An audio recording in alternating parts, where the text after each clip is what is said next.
नमस्कार। आज हम लोग क्लास 9 के chapter physical features of India को ऑलमोस्ट कंप्लीट करने जा रहे हैं। Because in my previous session we discussed about the coastal plain region, so now according to the content of your chapter we are only having the discussion over island। अब आप बताओ, island के विषय में चर्चा होनी चाहिए क्या? is there any need for having a discussion or for like taking a class over island? No, and the reason is very clear that if you are conscious then definitely you will know that sir, there is no need to explain over island portion because we know very well that in India there are two islands, first one Lakshadweep and second one is Andaman and Nicobar। कोई जरूरत है नहीं, लेकिन जानना जरूरी है, क्योंकि I am quite sure that you are not having the complete information regarding Lakshadweep और अंडमान एंड निकोबार। पक्का मैं दावे के साथ कर सकता हूँ, क्योंकि मैं अभी ऑनलाइन प्लेटफॉर्म पे तुम लोगों के साथ साथ जनरल स्टडीज़ की भी तैयारी करवा रहा हूँ। I am getting response bye them also. कई चीज़ें हैं जो तुम नहीं जानते, कई चीज़ें हैं जो तुम तक पहुँचाई ही नहीं। सवाल तुम पूछना चाहोगे? नहीं सर, जान तो रहे। चलो एक चीज बताओ, जब भारत आजाद हुआ, when India got freedom, one line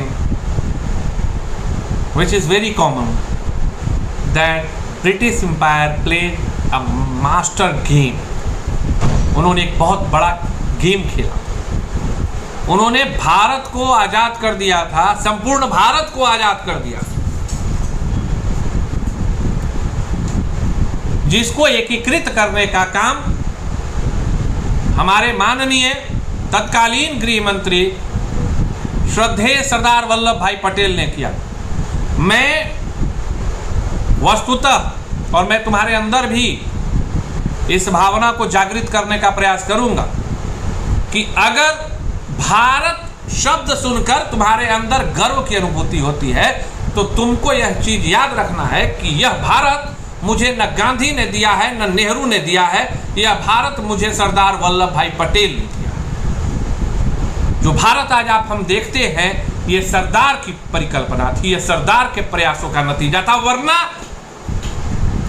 Gandhi ने तो और नेहरू जी के सम्मिलित प्रयास ने तो मुझे वह जम्मू कश्मीर दिया जो आज भी सरकार लगी हुई है। पता नहीं कब तक वहां अमन चैन आएगा, क्योंकि अमन और चैन आंकड़ों में नहीं होता है, अमन और चैन जमीनी तौर पर होना चाहिए। And after having the complete like what ever the Jammu and Kashmir Ladakh separation, amendment act etcetera and etcetera, what happened, I don't have any comment for passing on such kind of situations what happened, but one line fact that आज भी हम सरकार से चाहेंगे कि हाँ, वह यह घोषणा करे कि आप समस्त भारतीय कभी भी जम्मू कश्मीर जाएं, आराम से घूमें। और जिस दिन हर भारतीय, हर जाने वाला जम्मू कश्मीर घूमने वाला भारतीय वहां से आएगा और वह कहेगा कि अरे यह भी तो अपने ही देश जैसा है, वहां के भी बच्चे भारत भाग्य विधाता की भावना से ओतप्रोत रहेंगे, तब मैं मानूंगा कि हाँ, मैंने जम्मू कश्मीर के लोगों का दिल जीता है। अगर वो हमारा है, अगर हम उसके हैं, तो परस्पर का भाव अभी दिखना है। एंड ओनली वन स्टेट, सिर्फ नेहरू जी ने एक ही स्टेट रखा था, जम्मू कश्मीर, उसके विलय का था, और उसका स्वरूप आप देखते हैं। और जो पटेल ने रखा, उसका स्वरूप आप आज देखते हैं, अखंड भारत, एक भारत, समृद्ध Bharat.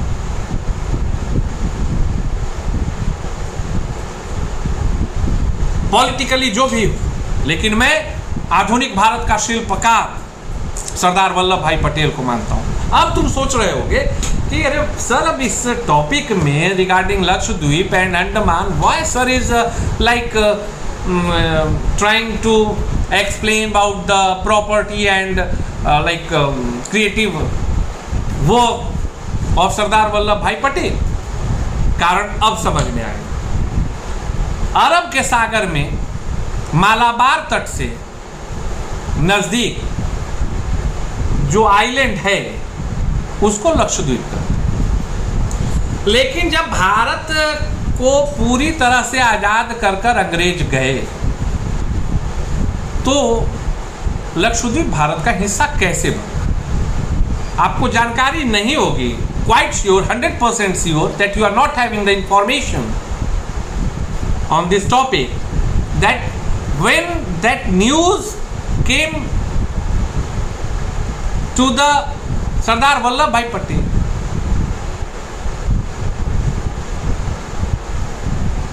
Sardar Vallabhbhai Patel immediately passed a statement that tell Indian naval to move and just host a flag on the land of Lakshadweep।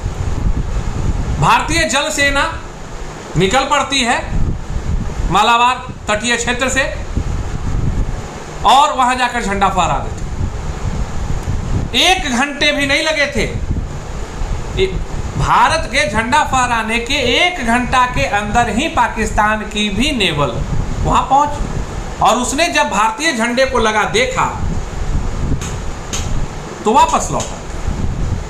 अब आप आज के तुलना में पटेल की दूरदर्शिता को समझें कि अगर उस वक्त पटेल लक्षद्वीप पर अपना नियंत्रण स्थापित नहीं कर पाते तो क्या। आज जिस प्रकार से पाकिस्तान जम्मू कश्मीर, पंजाब, राजस्थान, गुजरात के तरफ से हमें परेशान करता है, नीचे से भी परेशान करता रहता नहीं, नेवल बेस बना देता, टेररिस्ट वर्क होते रहते, तो यह तो पटेल की दूरदर्शिता थी।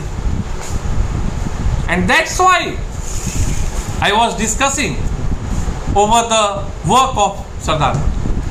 उसी प्रकार से जो अगला द्वीप समूह है अंडमान एंड निकोबार, वो आपको बंगाल की खाड़ी में है, नियर बाय इक्वेटर है, काफी नजदीक है। And that's why the densed forest zones are present in Andaman and Nicobar, over Andaman and Nicobar island.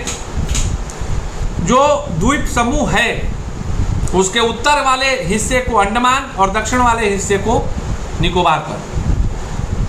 अब एक फैक्ट और दे देते, ऐसा माना जाता है कि जो हिमालय रीजन है ना, उसी का वह हिस्सा जो हिमालय की पर्वतमाला है, वो आप जो जम्मू कश्मीर से देखते हैं और अरुणाचल होते हुए नीचे बर्मा से नीचे उतरती है, तो वह समुद्र के अंदर चली जाती है और एक जगह वो निकलकर स्थल के रूप में दिखती है और उसी क्षेत्र का नाम रखा गया है Andaman and Nicobar. And again मेरे ऋषि द क्रिएटर लिंक को, सरदार पटेल को सुनना, सुभाष चंद्र बोस को सुनना, जिसमें मैंने बताया है कि Andaman and Nicobar was gifted by Japanese government to Subhash Chandra Bose and later it comes under the hand of India, नहीं तो जापान का हिस्सा। उस पर जापान ने कब्जा कर लिया। सम्मिलित तौर पे लक्षद्वीप की राजधानी करावती है और अंडमान एंड निकोबार का पोर्ट प्लेयर है। एक छोटा टॉपिक मैं तुमको बता देता हूँ। And location bay of Bengal है, south east direction with respect to India. आज भी बिहार में सभी जगहों पर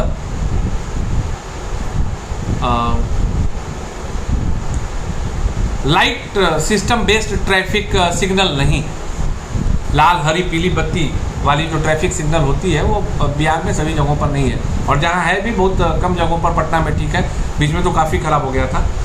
तो समस्या है, लेकिन इन 2002 और 3 means 18 years back,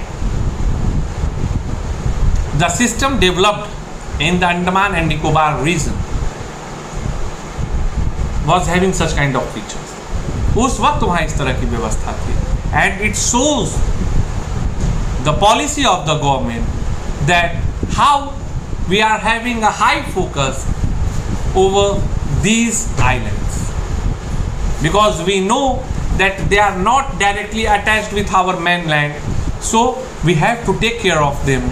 For having better understanding, we have to give him all the features, and we are still doing our job on them. That one was the last line what I told it to you. Now chapter 2, physical feature of India, completed. You have to make notes. जिस तरह से मैंने लगातार कहा, बोला, समझाया है, आप टेक्स्ट बुक और रेफरेंस बुक सारे से छांट के find out, point out the important facts, make the notes, solve the question and answer, and these things you have to do with help of both the books, as well as textbook and as well as reference book. Objectives you have to memorize with the help of reference book, because in such kind of books we gave already like 40 page or 45 page of booklet which contain only objective questions, and that one is very very important and supportive for your knowledge point of view. Thank you. Have a great day. Next day we will start a new lesson, new topic. Thank you.